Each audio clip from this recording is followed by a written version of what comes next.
So here's the new painting I'm working on. This is a Hollyhocks painting. Now, I'm not going to include the drawing in this masterclass, but I did a hollyhock drawing video recently, so I'll link to that one if you need to know how to draw this. And there will be a full tutorial available at some point, a low price paid tutorial where you can do the whole thing with me. But in this video, what we're going to concentrate on is how to make lines on the petals. So if I show you, I think you can see that we have these very light lines on the petal and also some slightly darker ones, depending on where the light is and how it's shown. We have both pale pink or white lines, and we have slightly darker lines here. Now, I can tell you from experience, masking fluid is not going to cut it with this. And actually, I think it's even too delicate for my favorite watercolor pencil. So I'm going to show you two ways of getting these lines. And the first one is going to be an absolute game changer. It's going to show you how to make pale lines without masking fluid. If you've ever tried to use masking fluid for something like this, you'll know how harsh and unnatural it looks. And that's not what we're going for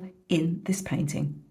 So I've got a scrap of paper here and I'm going to show you three ways of getting lines that are not harsh and unnatural. So we're not going to use masking fluid. We're not even on this occasion going to use my favorite watercolor pencils. We're going to use two tools. We're going to use this colored pencil. So this is not a water soluble pencil. This is a colored pencil. And we're also going to use an embossing tool like this. Now, if you don't have an embossing tool, there's so many things you can use. You can use a blunt embroidery needle. You can use a ballpoint pen that's run out of ink. Basically any point that's a little bit blunted on the end, like this one here. You can also use nail art tools. They're pretty much exactly the same and can be acquired very, very cheaply.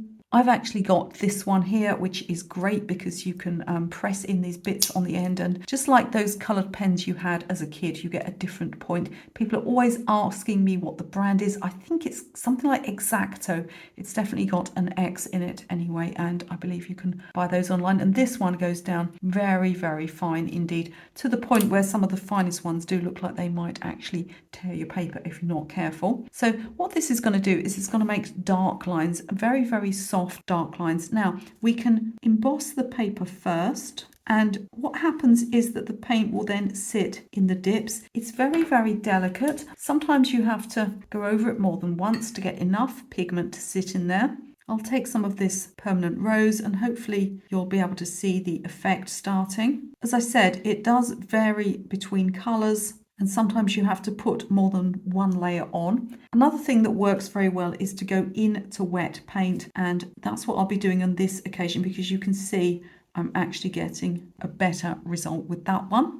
And these fine lines are far more delicate than we could do with even a watercolor pencil. Now let's talk about light lines. I'm going to use this pencil here, but it does have its limitations. To a certain extent, it resists the watercolor, but only to a certain extent. So when you use it, what's going to happen at first is you're going to feel like it hasn't worked because the paint will go over the top. And let's try that now. So sometimes you get some resistance, but that's usually just because the paintbrush is skipping over the paper, but eventually a lot of the pigment will go on to that pencil. But the difference is, whereas it's sinking into the paper, it's just sitting on top of the pencil. So what we can do then is almost lift out with a damp brush like this. And you see we start to get those beautiful, subtle white lines appearing. Another way of doing this is to paint on as before, and then allow this to dry and take an eraser gently across the top. What will happen is the paint will stay on the paper, but it will erase off of these white lines. I'll let this sample dry so we can have a go at that at the end. I mean, you can already see some light areas in there. And just like anything else, the sharper the point, the finer the line will be. So let's have a go at these techniques on our flower petals. Now, it's important when I apply these lines that I keep looking back to what's actually going on in the picture, and also to notice that they sort of follow the curve, and they also, some of them kind of split into two lines. So I'll start applying like this, keeping them very, very light, and I'll also be using my embossing tool, although I'm going to do some of the embossing there after the paint is wet. So a reminder of the colours I'm using today. I've got some nickel titanate, some permanent rose and some cobalt blue, and I've pre-mixed a little area of magenta paint here with a separate paintbrush, something I often do when flower painting because it just means I don't have to keep rinsing my brush and I can work faster. So I'm going to start out with a very pale wash of permanent rose. And because there's a hint of peach to this, I'm going to add in some of the yellow. So I'll start by taking this across the whole petal. And we can see some of the white showing up there. It may get covered in a moment. It's showing up because I'm skipping across the little dents, but that's not something that you can guarantee. So we're just going to not worry about that because when we sweep out in a minute, we'll see those white areas. Now, it's not like masking fluid. Some of them may end up being covered up, but you only need a few of them to remain on show for this to look very effective indeed. So I'm going to sweep out with a damp brush some of the paint. Now I'm going to go in with slightly wetter magenta colour because I want it to bleed a little bit. I'm just taking it down this edge here. It's quite warm here today in the UK, so the paint's drying fairly quickly. And now I'm going to go in with my embossing tool. And I can, if I choose to, just drag some of that colour up as well. And I think I do choose to. And you see these very subtle effects that we're getting here. Better than masking fluid, less noticeable than watercolour pencil.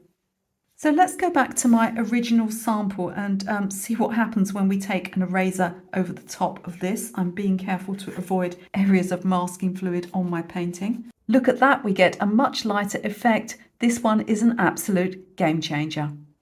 So as I continue to work on this painting, what I'll do is I'll pick a petal now that's not touching this one here. This one here looks like a good candidate, and I'll go through the same process again. Now, if you've just happened upon this channel and you don't know who I am, my name is Michele and I've been teaching painting and drawing here in the UK in real life classes for over 20 years. Please do subscribe to the channel. At the moment, we have 2 free videos a week plus YouTube shorts. There's a ton of free content on this channel, over 300 videos. And if you have a look in the video description, you'll find all sorts of free stuff down there for you, even some free PDFs and even a free watercolor painting course. And if there are any other tutorials featuring this hollyhock painting, you'll find them linked, obviously in the future when I've made them, I'll link them back into the description of this video. And do let me know in the comments if you're going to try any of these techniques.